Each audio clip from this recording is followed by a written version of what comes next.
I had the great honor of visiting 300 separate American communities just in March, April, and May through June the 3rd.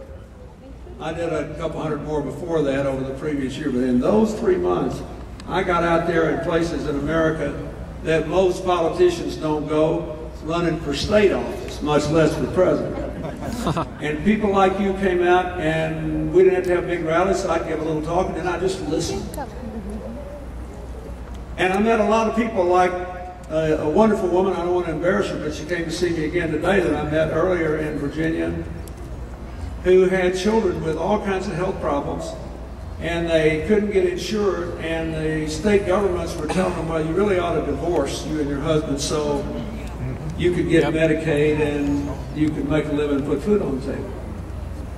I met a woman in a little town in Indiana whose husband had an independent trucking company and a severely disabled child, and the woman came to see me and they said, you know, I'm here because of energy and health care. Said my husband lost his company when the fuel prices went through the roof.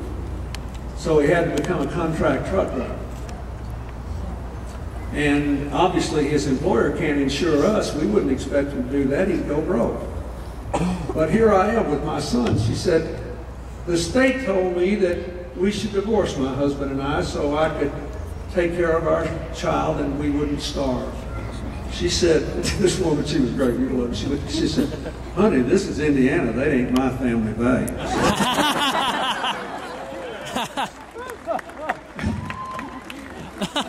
Now you think about that. There are millions of similar stories like that. We've had a tripling of the number of children being born with autistic conditions in the last 15 years alone. Nobody knows really why. We're underinvesting in this research. And we're spending over 16% of our national income on health care. None of our competitors are spending more than 11. That's about $800 billion. We spot them in the international marketplace.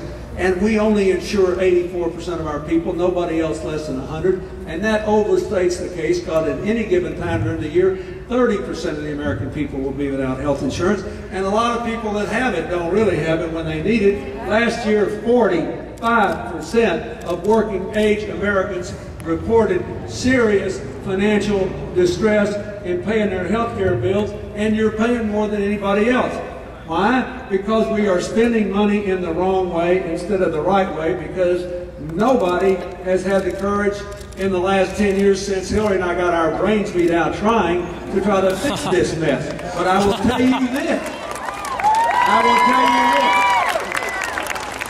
Barack Obama's health care plan will give at least 26 million more Americans health insurance, will help us to lower, not raise, the percentage of our income we're spending, and will make all the doctors and nurses and hospitals happier, because it will cut down on this ridiculous administrative cost where we're spending over 30 cents on the dollar of every dollar you pay for health care on paperwork. It is madness. It's another reason you ought to be for him for president, because we have to do this.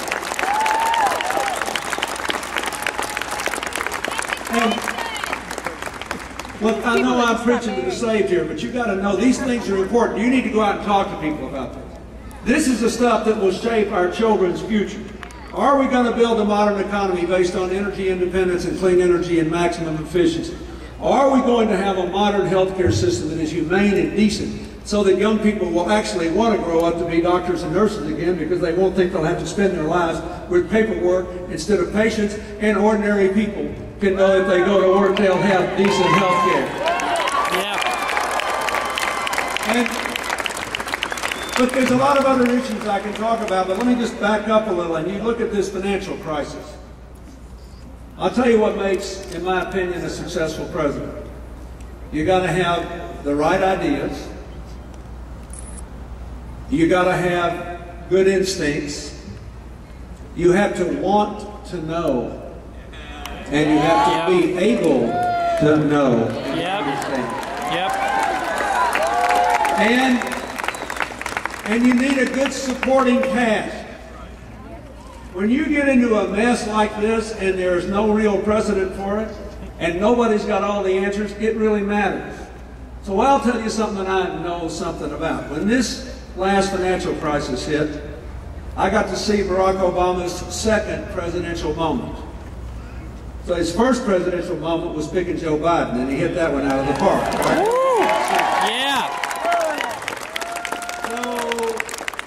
So here's the second presidential moment. He actually took some criticism for not just jumping right out and saying something, but I know what he was doing. First, he got all of his economic team together, and they're a good bunch of people.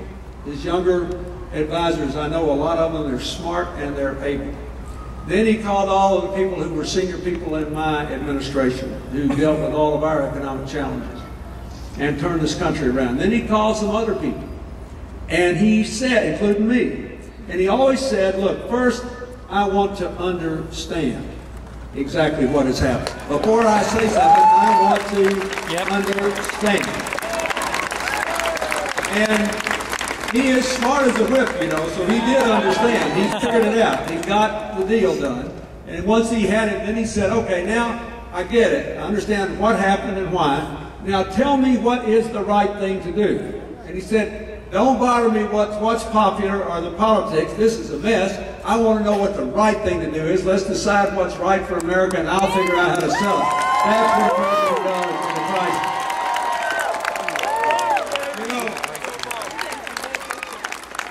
You got to have the right supporting cast. And look what happened when, to be fair, he and Senator McCain tried to help pass that thing, and then the Republicans voted against the package the first time. Even McCain, you know why they did? Well, there is that. Well, let me tell you what happened. Because there was a poll that said a majority of the people were against it because it looked like a bailout of rich people on Wall Street, right? Well, guess what? Even the second time when it passed, a majority of the people were against it, and a majority of the people were against Congress for not doing anything about it.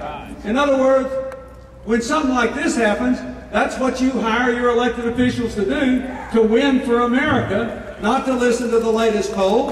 Why did you know, if you wanted to make that decision yourself, you could have run for president or Congress or senator. You hire them to dig into this and figure out what to do. You cannot worry about the polls in a crisis. You got to do what you think is right and tell the American people you did your best, judge you by whether it works or not. Yeah.